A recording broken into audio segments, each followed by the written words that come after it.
praktek sholat jenazahnya sempurna kalau sudah begitu. Nah, kalau kemudian kita belum tahu mayat itu atau ternyata udah dibawa dikubur, ya sholatin dikubur. Sholatin nama kita sama mayatnya harus di depan. Begitu tuh, kita sholatnya di sebelah timuran, sendalnya harus dicopot. Jangan dipakai sendalnya. Kalau sendal cepit, injekannya itu cepitannya diinjek. Jangan kita jepit. Kalau ibarat sepatu, ini sepatu, injak aja begitu. Semuanya dari atasnya. Jangan tumitnya doang yang begitu, ininya ditutup. Injak semuanya. Gitu. Biar jangan kita tanggung, kita bawa, itu mengakibatkan sholat jenazahnya enggak sah. Tapi kalau diinjak doang, biar itu sepatu ada tai ayamnya, tetap masih sah.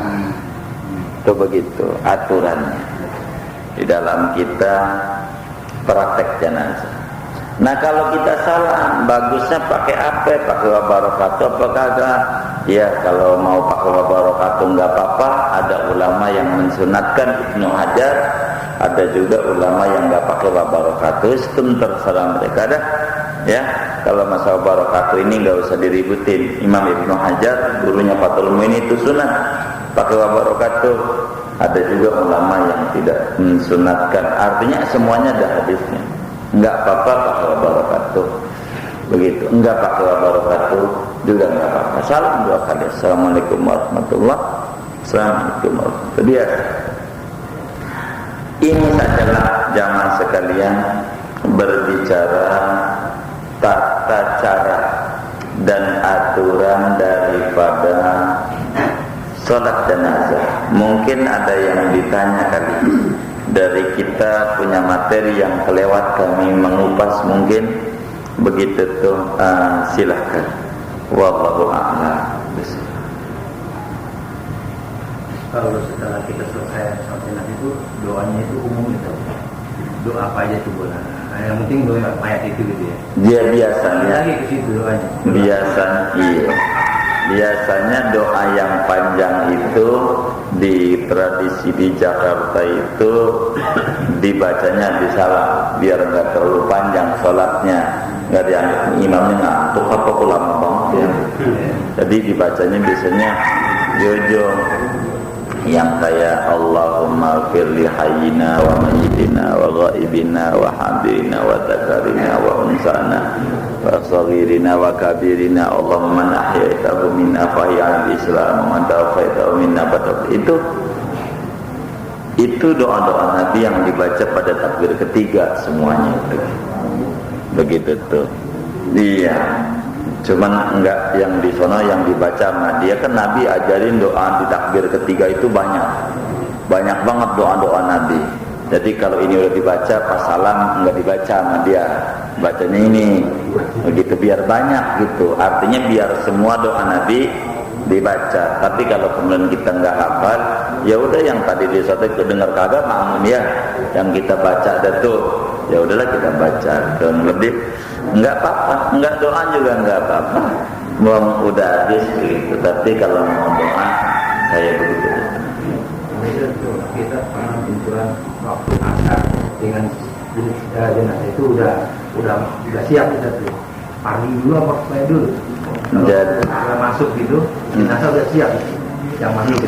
Jadi dilihat kalau kita sholat jenazah ba'da asar itu apa itu namanya, prosesi dari jenazah. Kalau jenazah itu kelar dimandiin jam 2 siang, udah asar belum? Belum. Kata kita sholatinnya ntar aja dah habis asar. Haram. Wong jam 2 bisa begitu tuh, kecuali memang dia jam 2 kelar, undangannya habis asar. Biasanya kalau di Serang itu kalau minta tolong nyolatin sama kiai itu ada dia bikin surat permohonan bantuan menyolatkan. Kok pakai permohonan bantuan? Kan yang wajib nyalatin anaknya yang bakal dapat warisan, bukan kita orang-orang kampung. Iya, betul nggak? Kan satu orang doang jadi. Nah karena itu minta bantuan sama kiai-kiai itu, minta dibantuin doa. Ya sholat jenazah itu kan doa isinya. Itu begitu. Umpamanya tulisannya pada asar, emang diperkirakan kelar memandikannya asar. Ternyata namanya juga itu rencana ya jam 2 selesai. Ini kan orang kalau jam 2 cuma ada 5 ya. Karena kan orang tahunya pada asar. Nah kalau yang kayak begitu biar kelar jam 2 enggak dosa. Iya kalau begitu itu semuanya harus dilihat untuk salah penggan. Tapi kalau mayat meninggal jam 2 gitu ya, jam 2 siang, uta, mandiin aja selesai jam 4:30 gitu ya, atau jam 4 tuh dasar belum? Udah, ya udah kita jangan lu ngapain ngatur gardu. Masalahnya kata Ustaz, itu sholat jenazah itu nggak boleh kalau habis sholat asar. Jadi gua nunggu dia kelar dulu mandiin, ntar dia waktu jam 4 gua sholat asar dah. Bukan begitu. Kalau dia itu memang tanpa ada unsur kesengajaan, ya nggak apa-apa. Banda asar. Kayak contoh tadi, bagaimana jenazah ini udah siap. Artinya udah siap tuh pas digotong ke masjid asar gitu ya. Itu bagaimana? Memang kalau pas bareng dengan begitu tuh yang mana saja. Kalau memang masih ada yang ditunggu habis asar tidak mengapa. Tapi kalau tidak ada, sebaiknya kalau kami menyarankannya sebelum asar. Sebab menyengaja mensolatkan jenazah, menyengaja ada unsur kesengajaan tanpa ada sabab yang diizinkan oleh agama. Salat jenazah pada asar bukan saja itu dosa, kagak sahnya ini yang jadi repot. Kagak sah.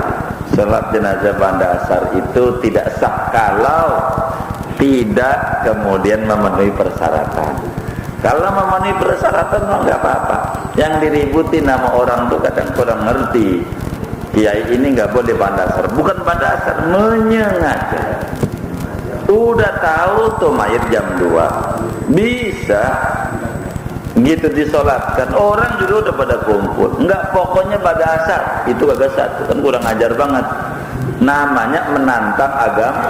Udah agama kagak boleh. Nah kalau darurat mah agama itu tidak kaku. Mayat meninggal jam 2, kelar jam 4:30, ya udah kita sholat asar aja 3:30. Umumnya asar 3:30, taruh 4:30 sholat jenazah, ya begitu. Jadi tidak mutlak lah kira-kira. Kalau kita menjadi tamu diundang sholat jenazah pada asar, ya husnudzon saja kita bahwa ini memang mayat meninggal jam sekian, apa begitu aja. Biar kita jangan nyalahin mulu, jangan ribut gitu. Kecuali mayat itu mayat kita, artinya kita emang keluarganya, kita tahu meninggal jam 2, meninggal pagi jam 2 juga kelar, orang juga udah pada kumpul, kita bikin asar, itu kan namanya mengada-ada. Itu sebetulnya yang diharamkan oleh agama. Itu enggak boleh kita pakai berdalil sholat asar fardu ain, sholat jenazah fardu kifayah duluan. Fardu ain dong, enggak begitu. Jenazah ini jangan sampai kita dia udah meninggal jadi nyusahin dia. Justru gantian kita nolongin dia.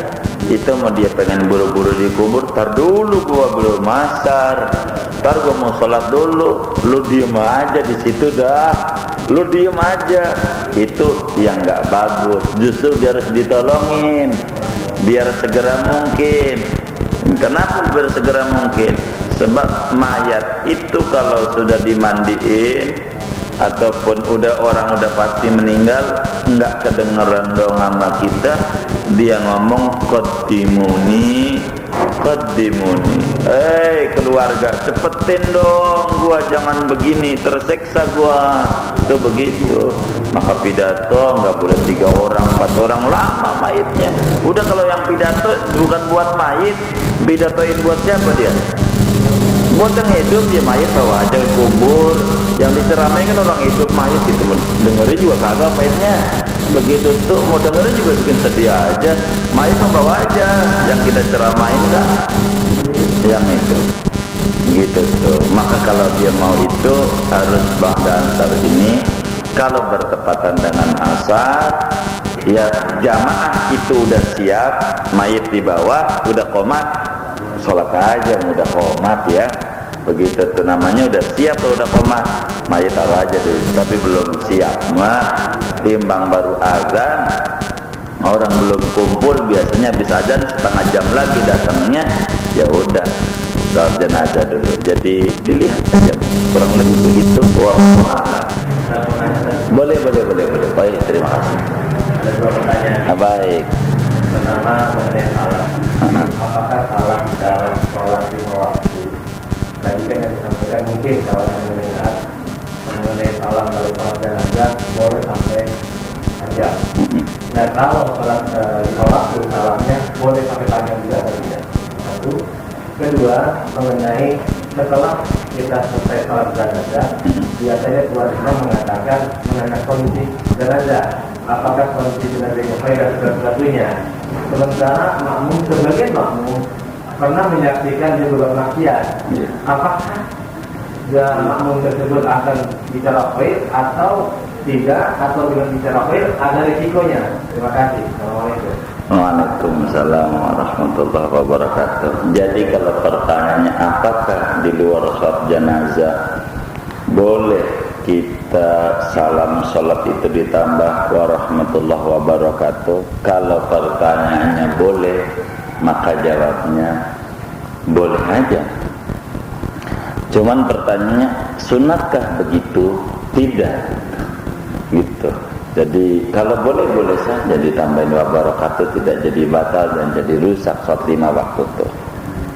Begitu tuh, boleh saja. Assalamualaikum warahmatullahi wabarakatuh. Assalamualaikum warahmatullahi wabarakatuh. Begitu. Tapi kalau jadi imam di An-Nur dipecat sama pengurus itu, wah ini nyeleneh ajaran baru ini. Kira-kira begitu apa satiri dia. Kira-kira. Ini iya, enggak apa-apa padahal, enggak apa-apa. Enggak batal, enggak apa. Cuman menyalahi hadis-hadis yang kuat. Memang ada sebagian kecil ulama mensunatkan itu karena gara-gara Ibnu Hajar menambahin wabarakatuh. Bila dalam sholat jenazah yang begitu amat sangat singkat masih disunatkan wabarakatuh, betapa tidak kalau di dalam sholat 5 waktu begitu. Dia logikanya ke sana. Karena itu ada juga ulama, kita nggak menutup mata, ada ulama besar dari Syafi'iyah juga yang kemudian itu menambahin wabarakatuh dalam sholat 5 waktu. Itu nggak jadi masalah, tapi ini pendapat ini lemah sekali, minoritas kalau bahasa kita, nggak banyak begitu. Jadi nggak apa-apa dia baca wabarakatuh, cuman sebaiknya jangan. Hanya di jenazah aja menjadi ribut juga itu, artinya ribut berbeda pendapat. Terserah, pokoknya kesimpulannya kalau di jenazah pakai wabarakatuh. Ada imamnya Ibnu Hajar Al-Haytami, enggak pakai wabarakatuh, ada imamnya Imam Romli. Kurang lebih begitu. Wallahu a'lam. Kemudian yang kedua, tashhid namanya. Tashhid, mempersaksikan kepada mayit. Memang ada sebuah hadis dari Nabi.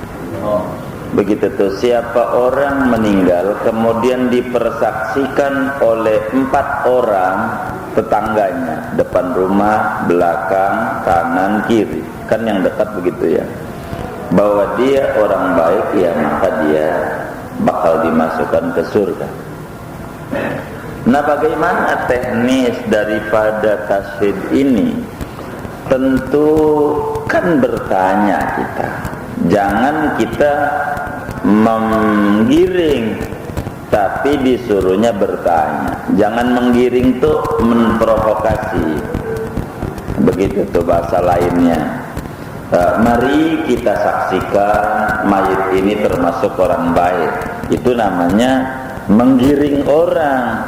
Namanya yang kayak begitu memaksa orang untuk mengatakan baik. Makanya nggak dipakai dalam bahasa tataran ulama kalimat yang kayak begitu. Biar kami di Jakarta ini ketemu juga ada yang model kayak begitu. Kita saksikan orang baik. Kalau di Serang itu umumnya dengan bahasa Arab. Kalau di Serang, kalau di Jakarta bahasa Arab nih bisa gak paham ini. Biasanya ulama itu katakan ayyuhal hadirun al-kiram kaifa tashhaduna ala hadhil janazah. Bahasa kitanya, para hadirin yang mulia, bagaimana pandangan Anda, persaksian Anda tentang mayit ini. Kalau bahasa kitanya, hadirin sekalian, menurut bapak-bapak semuanya, apakah mayit ini termasuk orang baik? Kan itu nanya, namanya nanya. Ya terserah orang itu jawabnya.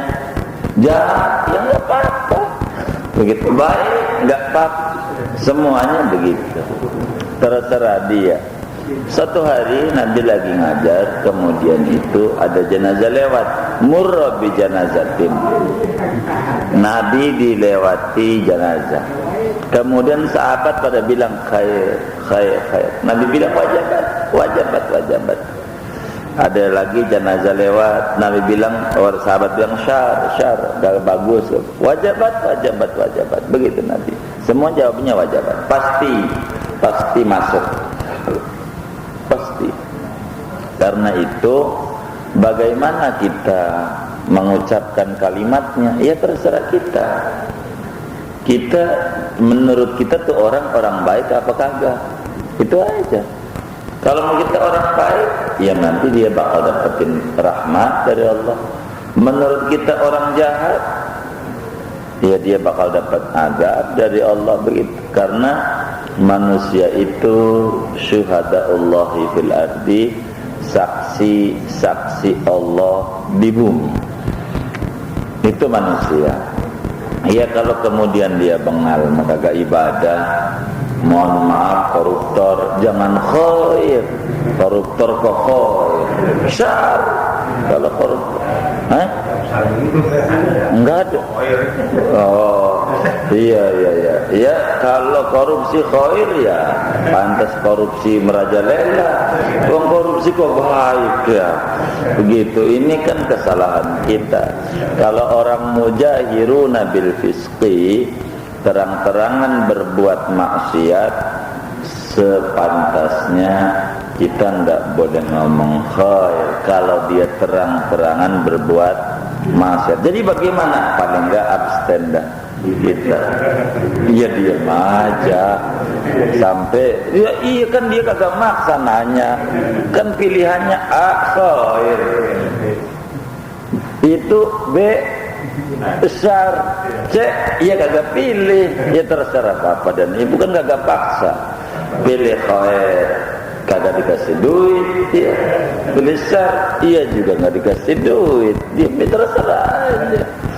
Itu mah jadi nggak jadi masalah. Apakah kemudian kita ngomong khair ini kalau dia syar akan jadi repot?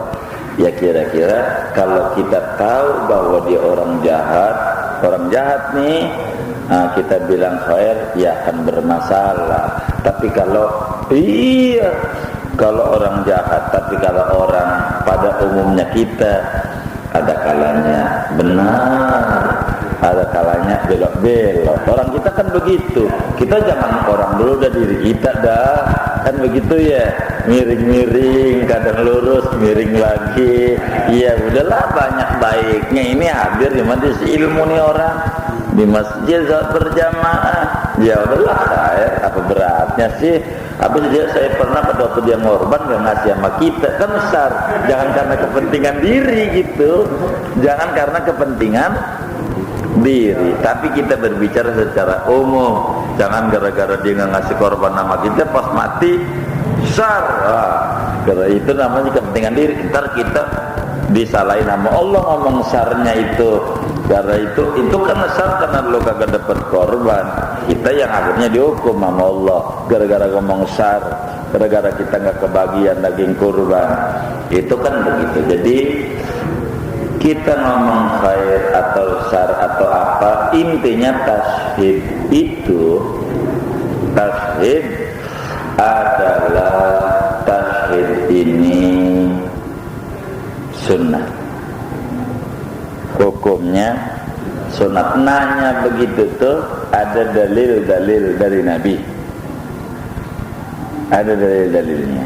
Walaupun teknis nanyanya enggak ada Nabi ngomong begitu, teknis nanya. Nabi, saudara-saudara sekalian, turun Nabi orang Indonesia, Ahmad Musaddiq yang bisa ngomong saudara-saudara sekalian ya, begitu tuh. Itu kan bahasa Indonesia.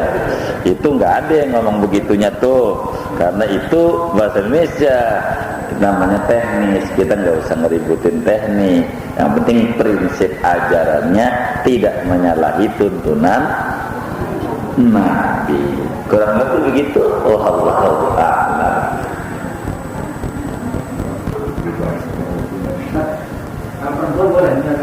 Oh boleh saja, boleh saja, boleh saja. Yang dihitabin laki-laki, artinya dia jadi makmum ya, ikut aja ya, bagus mah. Ya ikut, nggak apa-apa, terima kasih ya, kelupaan tuh saya nerang begitu tuh, nggak apa-apa, ikut aja. Salat jenazah bagus juga, salat jenazah, tapi nggak boleh kalau ada laki-laki itu jadi imam gitu, nggak bisa. Biasa, makmum aja, bagus sekali. Kalau dia nyolatin, nggak nyolatin ya nggak apa-apa gitu ya. Wong doain, bagus, bagus.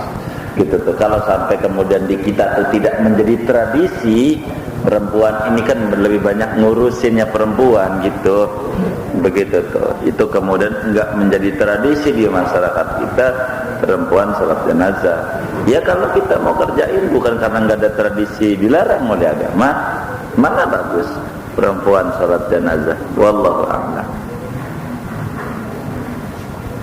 Profesor, tadi kurang paham saya. Kalau sholat gaib itu kan jenazahnya mainnya di luar kota. Iya gitu. Sekarang kita udah ketinggalan sholatin. Iya. Satu hari kemudian di masjid biasanya sudah diadakan sholat gaib gitu. Itu sholat gaib juga. Jadi kemudian meninggal dari dimakamkan. Udah dimakamnya di mana tuh bang? Dimakamkan di Anggap deh di situ tuh ya, di Nurul Iman tuh ya, kan di belokan tuh ada kuburan tuh ya. Saya kurang begitu paham dari sini ini kuburan. Itu aja yang saya ngerti ya. Iya, udah dikuburin di sana ya. Biasanya setelah saya sholat Jumat, itu terus masjid mengajak sholat gaib. Itu juga termasuk sholat gaib juga. Iya, itu namanya sholat gaib yang salah itu. Gitu. Sholat gaib itu tapi salah dia. Jadi sholat gaib itu sholat yang mayitnya ada di luar kota kita. Kan itu kan tadi kami ambil contoh yang di situ tuh ya. Apa itu Nurul Iman tuh? Apa sih namanya itu kuburannya namanya?